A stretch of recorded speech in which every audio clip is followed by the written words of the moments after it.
In this very moment, your body is running software that is millions of years old. Your spine still aches the way an ape's spine should never have to.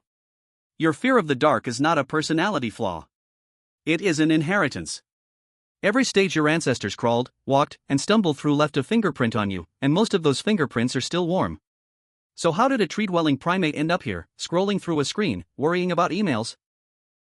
The real story is far stranger than you think. Here is every major stage of human evolution, in order, and what each one quietly left behind in you. It starts with a skull found in the desert of Chad. Scientists call it Sahelanthropus cadensis, and it lived around 7 million years ago. Its brain was barely bigger than a chimpanzee's. But the hole at the base of its skull, the one your spinal cord passes through, sits underneath the head instead of behind it. That single detail means something enormous. It means this creature may have already been standing upright. Why would walking on two legs even start before a big brain existed to plan it? Researcher Tim White, working with fossils from Ethiopia, helped show that an early relative named Ardipithecus Ramidus was experimenting with upright posture over 4 million years ago, while still climbing trees with grasping toes. Your lower back pain today, that nagging ache after a long day standing, is the leftover cost of an experiment your ancestors never finished perfecting. Then comes Australopithecus, and one fossil in particular changed everything. In 1974, in Ethiopia, researcher Donald Johansen uncovered a skeleton he named Lucy. She walked fully upright, around 3 million years ago, with a brain still close to chimpanzee size. Her hips and knees were built for striding across open grassland, not swinging through branches. Walking freed her hands. Free hands meant carrying food, carrying infants, and carrying tools. Did one small skeletal shift in the hip really set off everything that followed? In a way, yes. The next time you carry a bag in one hand and a phone in the other, you are using a feature Lucy's species paid for with millions of years of trial and error. Next came the first stone tools, and with them, Homo habilis. The name literally means handyman. Around 2.5 million years ago, in the Olduvai Gorge of Tanzania, researcher Mary Leakey uncovered simple chipstones now called Oldowan tools. These were not elegant. They were sharp flakes, struck off a rock core, just enough to slice hide or crack bone for marrow. But a tool means a plan. A plan means a brain rehearsing the future before it happens. What does it feel like to be the first creature on Earth that can imagine a problem before it exists? Every time you sketch a plan on a napkin or pre-chop vegetables before cooking, you are echoing Homo habilis. You are still thinking one step ahead of your hands. Homo erectus arrives next, and this is where fire enters the story. Around 1.8 million years ago, this species left Africa entirely, the first hominin to do so. Researcher Richard Wrangham proposed something called the cooking hypothesis. Cooked food is easier to digest. Easier digestion means more usable calories. More calories means fuel for a bigger, hungrier brain. Could a campfire really be the reason your brain is 3 times the size of a chimpanzee's? Wrangham believes it played a central role. Your craving for warm food on a cold day and your instinct to gather around a fire pit even when central heating exists. That pull is older than language itself. The brain size explosion follows, and it is almost unbelievable in scale. Over roughly 2 million years, the hominin brain nearly tripled, from about 400 cubic centimeters to well over 1,300. That growth was expensive.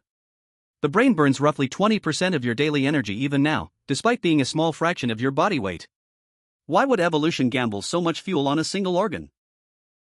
Because social complexity, tool use, and unpredictable environments rewarded raw thinking power above almost everything else.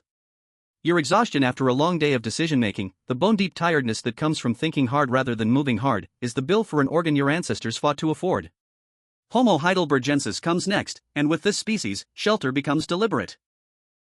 Around 600,000 years ago, in places like Terra Amata in southern France, archaeologists found evidence of constructed shelters, post holes arranged in patterns, and hearths built with intention. This was not a cave found by luck. This was architecture. Humans were no longer just surviving a landscape. They were reshaping it. Have you ever felt a strange relief just from closing a door behind you? That feeling has a 600,000-year-old root. Every blanket fort you built as a child was, in a sense, a tiny echo of Terra Amata. Then come the Neanderthals, and they are far smarter than popular memory gives them credit for. Living through brutal Ice Age winters across Europe and Western Asia, Neanderthals sewed tailored clothing, controlled fire reliably, and even buried their dead. Their bodies were stockier, their noses wider, built to warm frigid air before it reached their lungs.